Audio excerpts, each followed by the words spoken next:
عمرك سألت نفسك هو ليه الريزولوشن حاجة مهمة قوي كده؟ عمرك سألت ليه حاجة زي كده ممكن يكون ليها تأثير مهم جدا على أداء جهازك أو حتى على سعر الشاشة أو على سعر الكاميرا؟ يعني ليه الشركات ما تعتمدش ريزولوشن واحد وشكرا على كده؟ في الواقع أنت محتاج تعرف الأول يعني إيه ريزولوشن وليه الريزولوشن مهم جدا في أداء جهازك. الريزولوشن أو دقة العرض بالعربي مصطلح متغير على حسب الحاجة اللي بتتكلم عنها. يعني بيعبر مرة عن مدى جودة الصورة المعروضة وده بيكون المحتوى اللي بيطلع على الشاشة، أو بيعبر عن مستوى جودة التفاصيل اللي ممكن تقدمها وسيلة عرض معينة زي الشاشات، أو بيعبر عن كم التفاصيل اللي ممكن تستوعبها وسيلة التقاط الصورة اللي هي هنا في الحالة دي الكاميرا. أنا هبعد عن الكاميرات شوية في الكلام لأن الكاميرا ليها معطيات كتيرة بتتحكم في مدى جودة الصورة، زي مثلا الكالر ديبس اللي يقاس بالبت والعدسات وفتحة العدسة والمواصفات اللذيذه دي كلها اللي تكلفتها تقريبا اغلى من تكلفه الكاميرا. بس ده ما يمنعش انك عشان تشتري كاميرا بتسال بتصور ريزولوشن ايه وكام فريم، زي بالظبط كده لما بتسال هي الشاشه ريزولوشن كام وتردد كام. المهم ان الريزولوشن بيتحكم في جوده الشيء المعروض على الشاشه. كل ما الريزولوشن كان اعلى والشيء اللي هتعرضه على الشاشه كان بيتماشى مع الريزولوشن ده كل ما كانت الجوده مختلفه. في الالعاب الشركات بتعمل حسابها على الريزولوشنز المختلفه، خصوصا لما بقى عندك اوبشنز زي 2K وال4K والالترا وايد وال8K، بس انت محكوم بالشاشه بتاعتك. يعني ما ينفعش تشغل ريزولوشن زي مثلا ال4K على شاشه 2K او 1080p. اولا انت هتفقد كتير من اداء الكارت، غير كده كمان هتفقد كتير جدا من جوده الصوره لان الريزولوشن بالاساس معتمد على الهاردوير اللي في الحاله دي البكسلات اللي موجوده في الشاشه. يعني مثلا الشاشه دي من سامسونج بريزولوشن 1440p، عدد البكسلات هنا 3,686,040 بكسل. ال4K مثلا يقدر عدد البكسلات فيه ب 38,402,160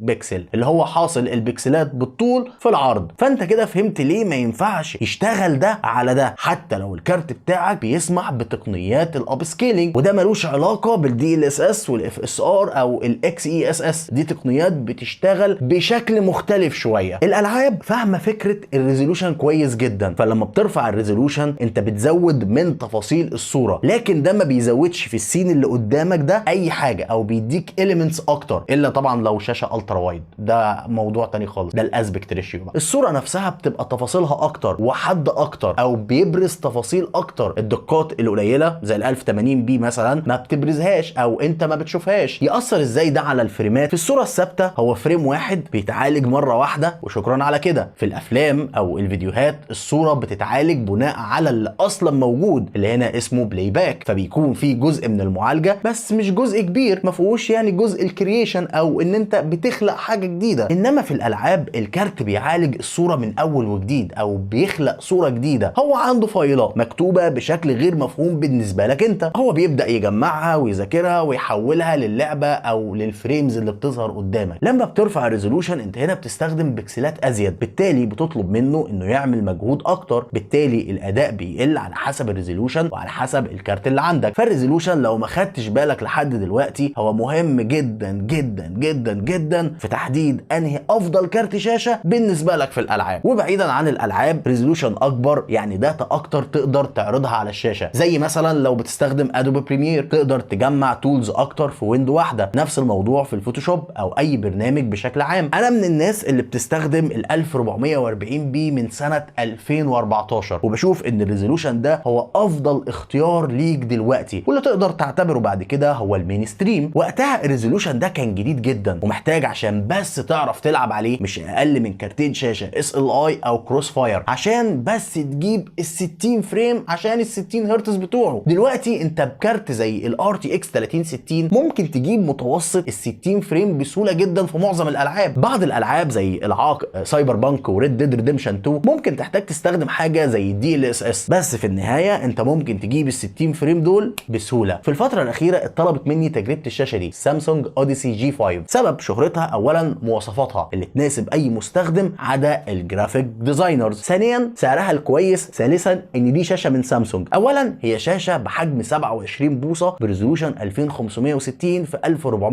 1440، وممكن تقول عليه 1440 بي او 2K، بس الترم او المصطلح الصح والدقيق انها WQHD او الارقام اللي انا لسه قايل لك عليها. ال 2K كمسمى يمشي عادي جدا وينفع تقول عليها فعلا 2K، بس لازم تعرف ان ال 2K كريزولوشن في عرف السينما هو اقل من الارقام دي، بالتحديد 2048 في 1080، يعني جوده عرض اقل. الشاشه كيرفد، والتصميم ده هو الفوكس بتاع سامسونج على النوع ده من الشاشات بشكل كبير جدا. الكيرف بتاعها 1000R، ويعتبر المعدل ده هو الاكبر بين الشاشات، وبيبان اكتر في الشاشات الالترا وايد، او خلينا نقول الشاشات الاكبر من 32، على عكس الستاندرد في البراندات الثانيه ال 1500 وال 1800. ال 1000R اقرب لعين الانسان، فمستحب انه يكون الطاغي على الشاشات. ميزه كمان في الكيرفد انه بيعوض نقص البانل الVA في نقطه زوايا الرؤيه، اللي هي بالمناسبه نفس ارقام الشاشات IPS، بس الكلام ده على الورق. عشان كده نسبه 99% من الشاشات الكيرفد بتكون VA، فعينك بتكون لما الشاشه كلها وانت بتستخدمها. البانل هنا بتديك الوان كويسه، بس مش الوان احترافيه، يعني ما تشتريهاش عشان اي حاجه ليها علاقه بالالوان. بعض الالوان هتلاقيها مختلفه بالنسبه لعينك شويه، او مش هو ده اللون اللي انت تعرفه، يعني الازرق ما بيبقاش ازرق قوي،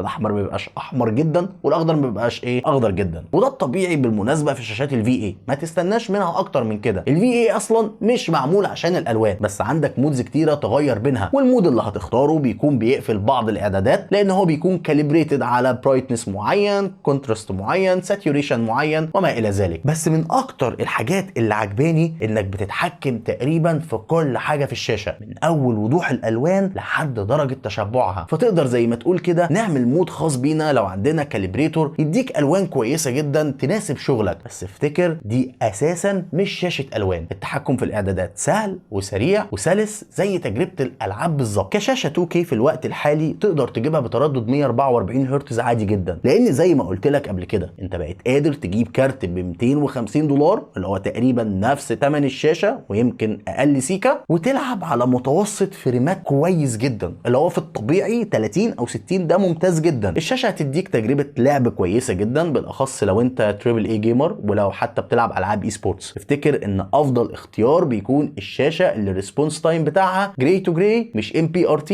لو انت اي سبورتس بلاير. هنا زمن الاستجابه اللي احنا متعودين عليه يكون في الشاشات الVA 1 ملي سكند من نوع MPRT، مش فارق كتير عن الجراي تو جراي اللي متواجد في شاشات TN، وابتدى يتواجد في شاشات IPS بشكل كبير، الا مع التعود لفتره طويله، او انت عاوز تضحي بفرق الالوان اللي هيكون احسن في الVA من الTN عشان السرعه بتاعت البانل. مشكله MPRT بشكل عام هو نقطه البلورينج، حتى لو زمن الاستجابه بتاعه 1 ملي سكند والتردد بتاع الشاشه 240 مش 144. عشان كده في ميزه اسمها ريسبونس تايم، وما لقوش اسم اسهل من كده يستخدموه. دي ميزه مهمتها انها بتزود من تزامن الباك لايت. اعلى مستوى في الميزه دي اللي هو الاكستريم وبين قوسين الMPR، بتقلل من وضوح الشاشه شويه، لان هنا الريفريش ريت بتاع الباك لايت بيكون عالي، فبيقلل كتير من البلور افكت وبيخلي الصوره سلسه اكتر. الميزه دي بتتعارض مع الفري سينك المتوافق مع كروت انفيديا، فاما تشغل الريسبونس تايم على الاكستريم MPR او تشغل الفري سينك. انا شايف ان المود الصح هيكون الاكستريم لو انت بتلعب العاب اي سبورتس، انما لو بتلعب العاب تريبل اي استخدم الفري سينك، لان دي العاب مش معموله عشان الفريمات الكتير اكتر من الجرافيكس العاليه. في كل الاحوال انت هتلاقي سلاسه كويسه جدا للشاشه، ما فيهاش سماعات داخليه، مع ان الديزاين من قدام يحسسك ان دي سماعات، بس تقدر توصل عليها اي سماعه عن طريق 3.5. عندك واحد ديسبلاي بورت وواحد HDMI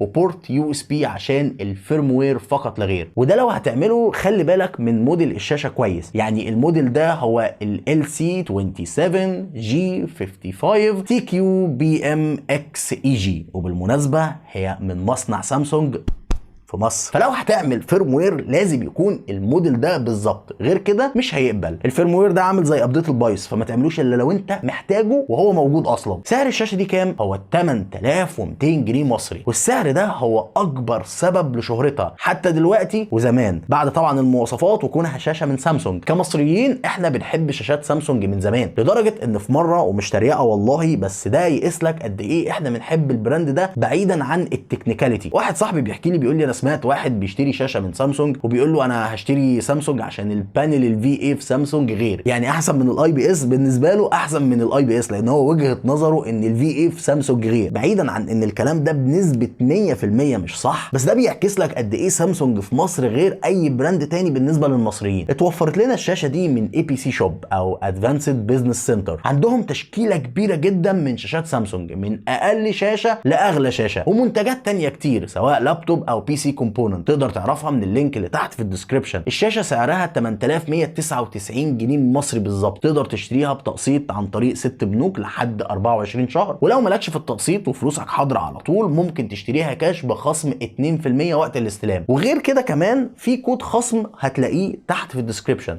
لما تستخدمه هتاخد خصم 300 جنيه كمان. يعني الشاشة هتنزل من 8199 ل 7741، وده يخليها بالعرض ده ارخص شاشة 2K للالعاب في السوق وموجودة ان ستوك، خصوصا لو انت هتماتش نفس المواصفات دي مع براندات تانية من حيث الحجم والتردد والبانل. السعر ده اللي هو 7741 جنيه بعد استخدام كود الخصم وال2% كاش مستمر حتى نفاذ الكمية، حتى لو صودف ان الدولار في خلال الكام يوم دولت سعره رفع على الجنيه. ارخص شاشه 1440 بي بتردد 144 هرتز وبانل في اي، بس ناقصها كام نقطه كده. اولا الشاشه زيرو حركه، لا فوق ولا تحت، لا شمال ولا يمين ولا حتى تلت اب ولا تلت داون، اللي كنت بقول لك انها موجوده دايما في شاشات الالعاب الفي اي. هنا الحركه مش موجوده تماما. ثانيا مفيش سوفت وير يتحكم في الشاشه دي، ودي اجدها غريبه جدا، يعني دي سامسونج جت يعني على السوفت وير. ثالثا الشاشه بلقي شويه.